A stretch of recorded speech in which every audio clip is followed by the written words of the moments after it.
بسم الله الرحمن الرحيم الحمد لله رب العالمين والصلاة والسلام على سيد الأنبياء والمرسلين نبينا محمد وعلى آله وصحبه أجمعين أما بعد. So last week we had started this question. Inshallah, we'll try to answer it and deal with it today. One of the things that is difficult for me to grapple with is hudud. I feel that they are violent and brutal. Could you maybe explain why this is the case, and why is it in place? It just doesn't make, I think, sense is the word here. I'm sorry, the screen is like this big, so. Okay, can you explain why this is the case? So the question is about the hudud in the Sharia. So you have corporal and capital punishment in the Sharia. Corporal punishment is flogging. Sometimes it can be in other means, in other ways. Sometimes it is a severing of a particular limb. And then there's capital punishment. Capital punishment in Islam is generally for three things. There are three things that deserve capital punishment. One of them is treacherous apostasy, so somebody who's a traitor to the state. There's capital punishment for that. And I believe that's in every nation state that exists today. It's not something that's unique to Islam. The second one is public zina, right? So this is not zina that is done privately, but one that does it publicly, and it's very shameless, and this is why you have 4 witnesses. And the last one is murder. And these are the 3 situations that are agreed upon in Islam that, capital punishment is to take place. And other situations where corporal punishment takes place is if you have stealing. Sometimes if you strike someone, if you hit someone, right, there has to be repercussion for that. If you drink alcohol, again, publicly, public drunkenness, that is also taken into account, and that is something that there's punishment for as well. And then the questioner, they asked, saying that, okay, well, this is something that I think is very brutal and something that is very violent. Okay. The problem is when we use words like brutality, or we use words like animalistic, or we use words like violent, these are all very subjective terms. What I determine and what I see to be brutal and what I see to be violent is going to change from era to era, and it's going to change from culture to culture, and it will change from person to person. When we talk about Islam, someone might be like, okay, well, a firing squad is brutal. Someone might be lethal injection is brutal, right? Hanging someone is brutal, right? This is just using terms doesn't make something wrong. The question is the actions that these people did, right? The actions that these people did and the actions that these people committed.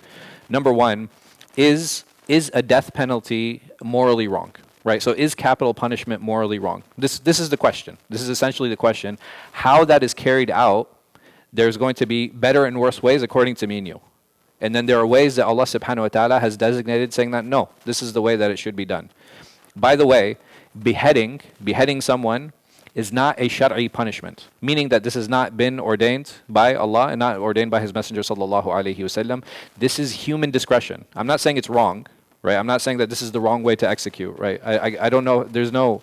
I can't say there's a better way to execute, right? Like all the ways of executing are pretty violent. But the shar'i executions that we know are the ones that Allah subhanahu wa ta'ala and His Messenger sallallahu alaihi wasallam have mentioned and shared with us. How they are to be carried out in certain cases are dictated by them, and sometimes they're dictated by people. They're dictated by states, they're dictated by individuals, that capital punishment is to be done in this way or in that way. So when it comes to issues of brutality, when it comes to issues of barbarism, for example, and these are some of the terms that are used, who is the one that decides that? Who decides what is brutal? Who decides what is barbaric? And the question I also have to ask is not murder barbaric and brutal? Taking somebody's life without care, taking advantage of others, hurting others, are these not brutal and barbaric? And when we look at the Shari'i punishments, what level of compassion are we looking for in those punishments? And we can have that conversation, walillah alhamd. I will say, I don't know anyone in my immediate family, and may Allah subhanahu wa ta'ala protect all of our families, who has been killed, who has been raped, who has been dismembered, who have lost their homes, right? Like, none of us, walillah alhamd, are in that situation.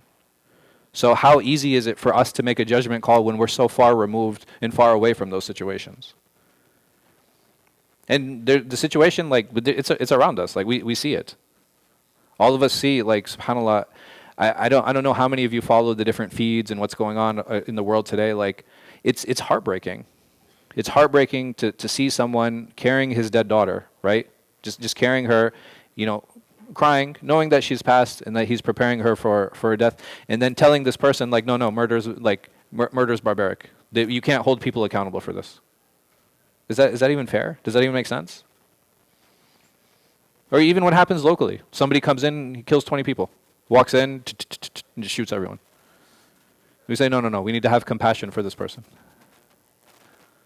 This is not, there has to be some type of justice. There has to be accountability. And there have to be repercussions. One of the reasons that the Shari'i punishments are so public is to show others that, hey, listen, if you get caught doing this, this is what is going to happen to you. Because right now, what has happened, some people, they might do life in jail or life in prison, and blah, blah. What happens with such people? Do they not become a burden on the economy? Now this person is given free internet, this person is given a free room, he's given free lodging, he's given free food, he's given free recreation, he's given access to the library, he's given all of these different services. For what? For killing someone? And someone might view like, okay, well, is that not barbaric? Caging humans? Think about that. Just this concept of caging a human being, is that not barbaric in and of itself? So who defines what is barbaric? Who defines what is animalistic? Like we have to look at some of the, like we really have to take our perspectives and understand that. And then my counter question would also be, this is Allah's solution. When somebody steals, somebody murders, somebody rapes, somebody takes advantage, somebody lies, somebody hits someone else, someone severs somebody else's limb. These are the solutions Allah subhanahu wa ta'ala has presented. What is your solution? How do we maintain order in society? I trust the divine solution. This is the solution that Allah subhanahu wa ta'ala gave out of His infinite wisdom, out of His infinite mercy, out of His infinite understanding of us as human beings. Like this, these are the best ways to dissuade other people from doing the same thing. But if we have mechanisms in place that some people are actually rewarded, or there's no punishment for stealing, there's no punishment for murder, there's no punishment for rape, there's no accountability for any of these things, then what are people going to do? More people will start doing those things. As people get more and more frustrated, if I don't feel I have enough food, if I don't feel I have enough clothing, if I don't feel I have a nice enough car, and I know that I'm not going to be punished for that, you are tempting me to do what? You're tempting me to do those things. And there are two levels of accountability that sometimes we forget. If I put a $100 bill in the front seat of my car is completely, I have no tints, it's very clear windows, and I put it in the front seat of my car, and I walk out and my window's broken and the money is gone. Should the person have stolen? Absolutely not, right? What he did was wrong. There's no doubt about it. But why did I entice him? Why did I put that person in fitna? And this is the same thing with laws. If we put laws in place that do not punish people who are committing crimes, then we are only putting them in fitna and encouraging them to commit crimes. This is why we have laws, so that society can function and so that we have order. And if we don't have that order, then everybody will take advantage of each other because everybody will fall into fear. And that's not what we want. We as a community should never fear each other. And even if you look at stealing, subhanAllah, it's amazing. Ghasb, which is extortion, taking advantage of someone. Somebody going in and saying, hey, you need to pay me protection money. The punishment for him Islamically is to return the money. That's the punishment. It is not to cut his hand. But somebody who walks in and steals $100, his punishment is for his hand to be cut. Why? And I always thought about this. Because the one who steals, you don't know who's stealing from you. And you create distrust in the community. But the one who's extorting and taking advantage is public. Everybody knows. Like it's amazing how much focus there is Islamically on creating trust in the community and the punishment for creating distrust in the community. And this is what laws, this is what order, this is what society, this is what amr bil ma'ruf and nahy anil munkar. All of these things, if you think about it, it's so that we learn how to trust each other as a community, so that we learn how to trust each other as Muslims, brothers and sisters. May Allah subhanahu wa ta'ala make us all trust each other. Ameen.